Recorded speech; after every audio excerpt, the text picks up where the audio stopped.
Welcome back guys. In this teaching video I'm looking at 3.7 hypothesis testing with the normal distribution part 2.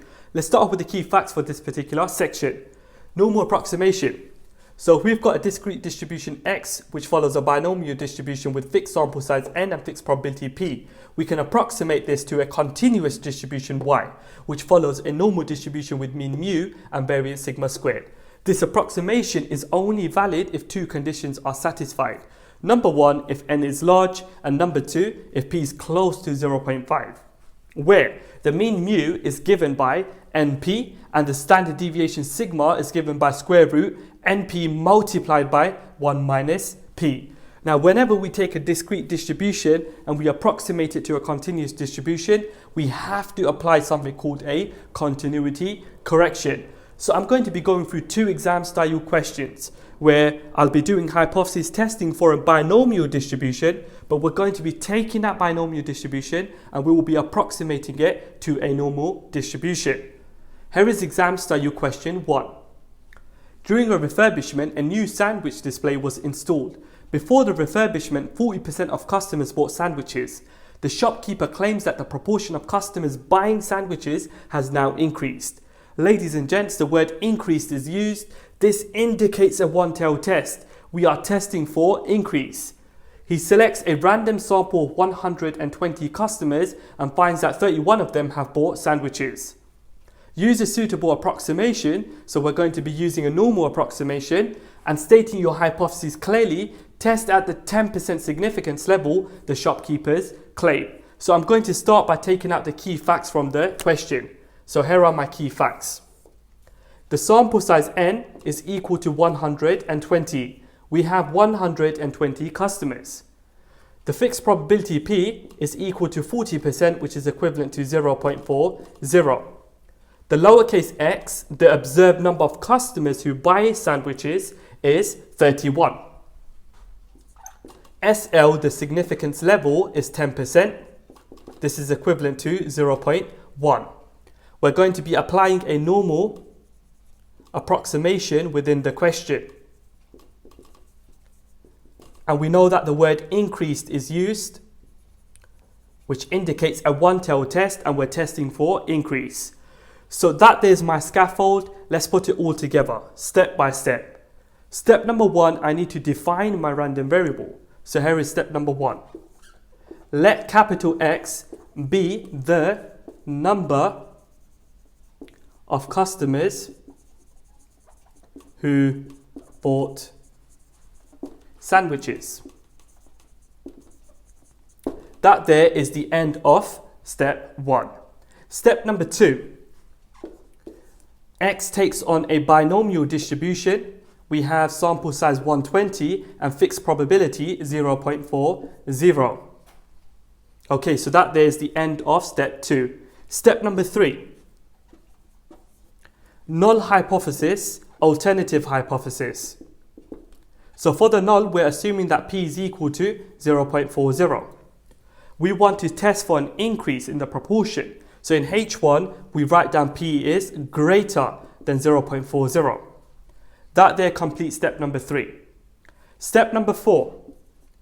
We take x, which is a binomial distribution, and we approximate this to a normal distribution y with mean mu and variance sigma squared. Now the mu, ladies and gents, is given by np. N is 120. We multiply this by p, which is 0.40. Okay, so if I multiply these two numbers, I end up with 48. Okay, so that there's my mean mu. The standard deviation sigma is given by square root of np multiplied by 1 minus p. So we have square root.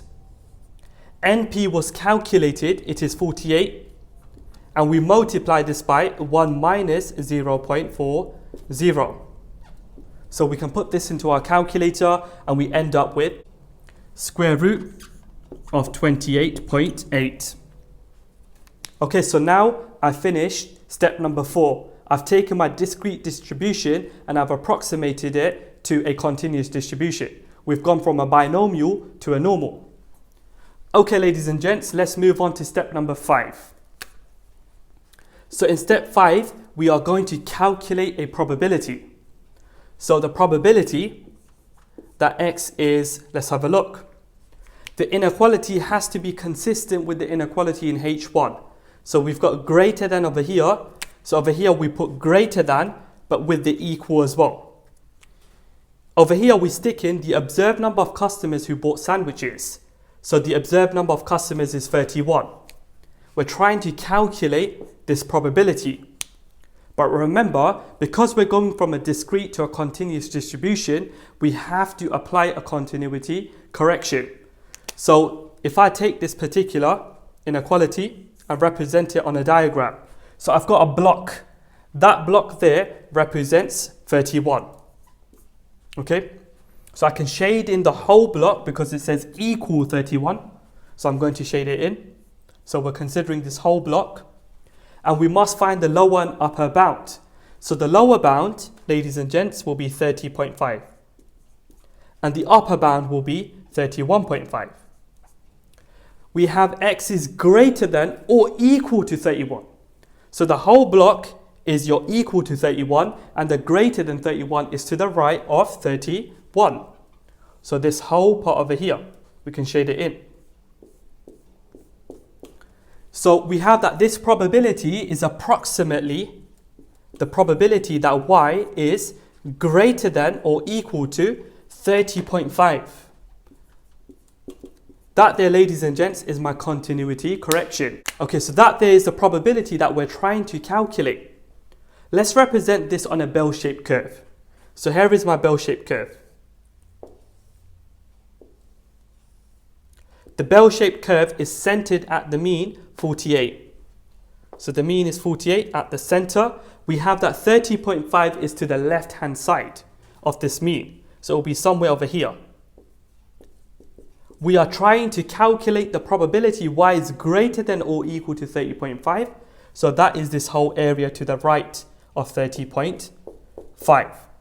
So when we have a look at this, we see that the probability over here can be rewritten as the probability that 30.5 is less than or equal to y, which is less than positive infinity. So my lower limit in this situation is 30.5. My upper limit, I can't input infinity into my calculator. I can take a number far more greater than 30.5. So let's take 1000. The mean mu, we've calculated it, it is 48. And the standard deviation sigma is given by square root of 28.8. So what I'm going to do now is calculate this probability using the normal CD function. So if I use the normal CD functions with these values over here, I'll get the probability. So this probability here, if I put it into my calculator, it will be exactly 0.9994 to 4 decimal places. I must compare this probability with the significance level, 10%. We notice that this probability is more than 10%. And so for that reason, we have to accept H0 and reject H1. So if we are rejecting H1, we are rejecting the claim that the proportion has increased. And in our conclusion, we have to write down there is insufficient evidence. So I'm going to write down my conclusion in step number 6. There is insufficient evidence at the 10% significance level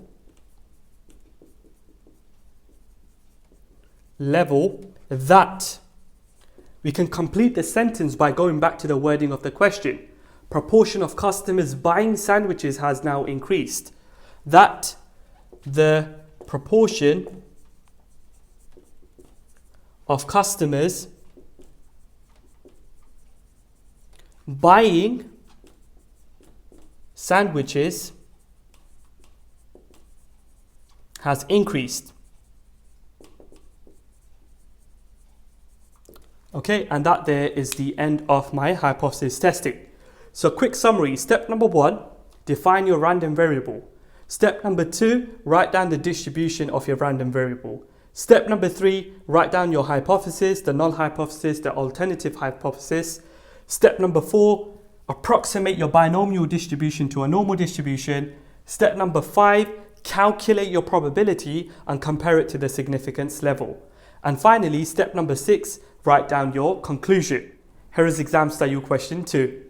A company sells seeds and claims that 55% of its pea seeds germinate.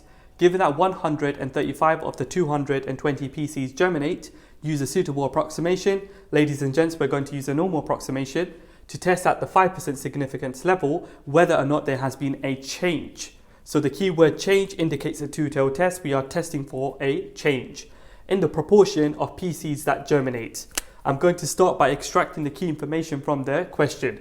So here is my key information. The sample size n is equal to 220. We have 220 pea seeds in total. The fixed probability p is equal to 55%, which is 0.55.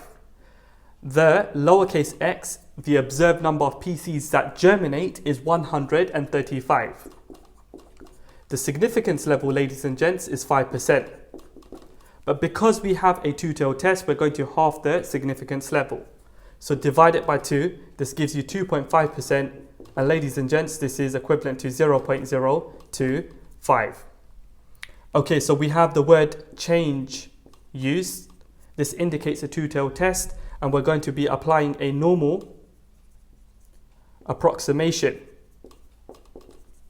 within the question. Okay, so that's my scaffold. Let's put it together, step-by-step solution. Step number 1, define your random variable. Let x be the number of pea seeds that germinate. So that is the end of step number 1. Step number 2, x follows a binomial distribution. The sample size is 220 and the fixed probability is 0.55. Okay, so that completes step number 2.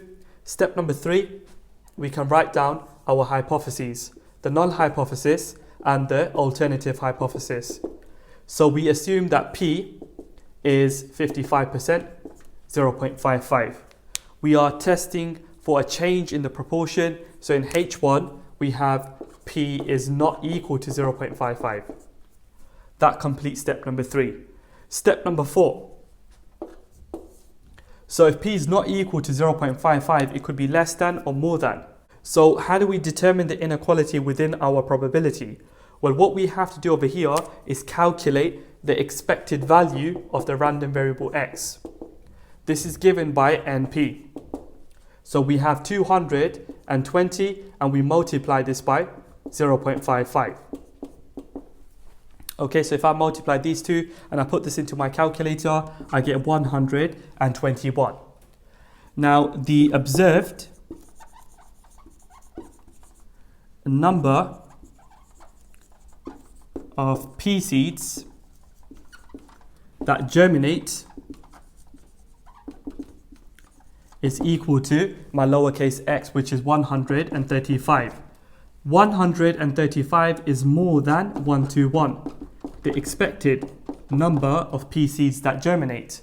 So the probability that we're going to be calculating and then comparing with the significance level is the probability x is, we have to use more than or equal to the observed number of pea seeds that germinate, which is 135.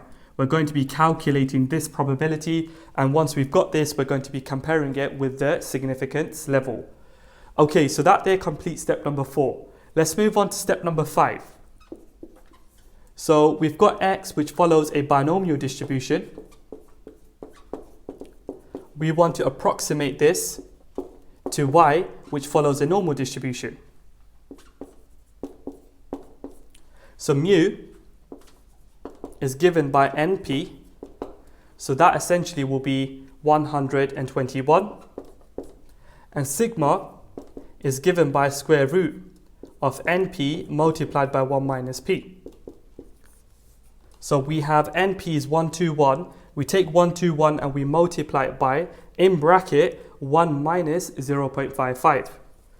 So if I do this, I get sigma is equal to square root of 54.45. Okay, so that there completes step number 5. I've taken my discrete distribution, I've approximated it to a continuous distribution. We've gone from a binomial to a normal. That is my suitable approximation. Step number 6. We are calculating the probability x is greater than or equal to 135. Okay, this is where we apply a continuity correction. So I can draw a diagram of what's going on. I've got a block representing 135. Okay, since it says equal 135, we can shade in the block. So we shade it in. We find the lower and upper bound. The lower bound will be 134.5 and the upper bound will be 135.5. We want the probability that x is greater than or equal to 135. So that there is equal 135. We want to the right as well of 135, which is greater than 135. So we shade in this part as well. So combining this total shading together, we see that probability x is greater than or equal to 135 is approximately the probability y is greater than or equal to 134.5. That's our starting value. Greater than or equal to 134.5. Okay, now we're going to calculate this probability which represents an area. Let's draw this on a bell-shaped curve. Okay, so we've got a bell-shaped curve. The bell-shaped curve is centered at the mean 121 and 134.5 is to the right hand side of the mean 121. So it'll be somewhere over here. We shaded this whole part, so that shading represents this probability. Okay, right, so we can rewrite this probability as the probability of y, which is more than or equal to 134.5, but is less than positive infinity. So what do we see from here? Well, we see that the lower limit is going to be 134.5. The upper limit will be a number far more greater, so we can take 1000.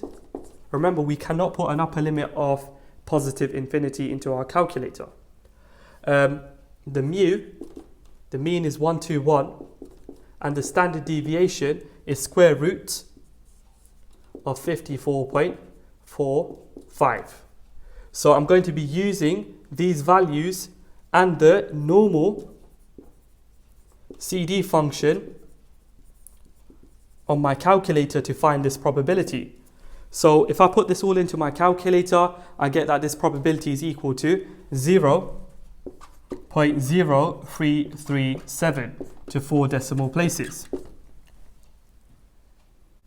Okay, so now we compare this with the significance level.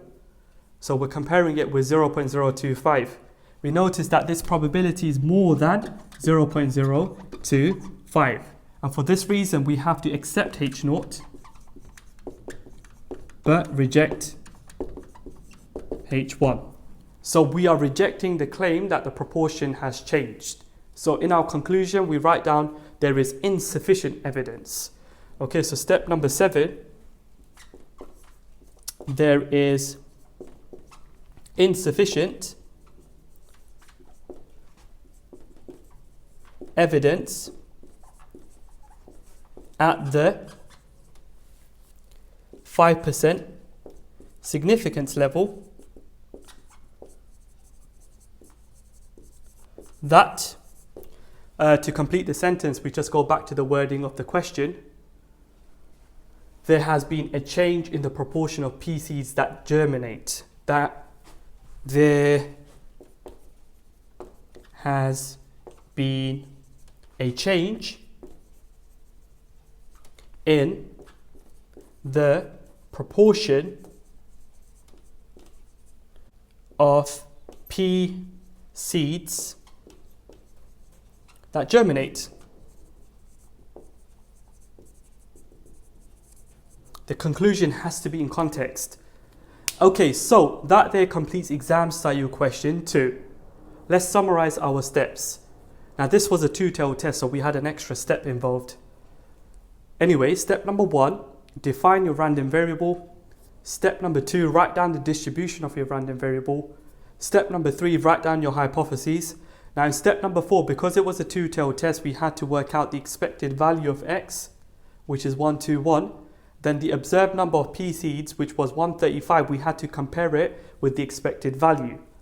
Because 135 was more than 121, in our probability we had to use greater than or equal to be consistent with this greater than. Okay. Step number 5, we take our binomial distribution and we approximate it to a normal distribution. Step number 6, we calculate the probability, apply a continuity correction. Here's my bell-shaped curve. This area represents this probability. Once you've got that probability, you compare it with the significance level. And then in step number 7, you write your conclusion in context.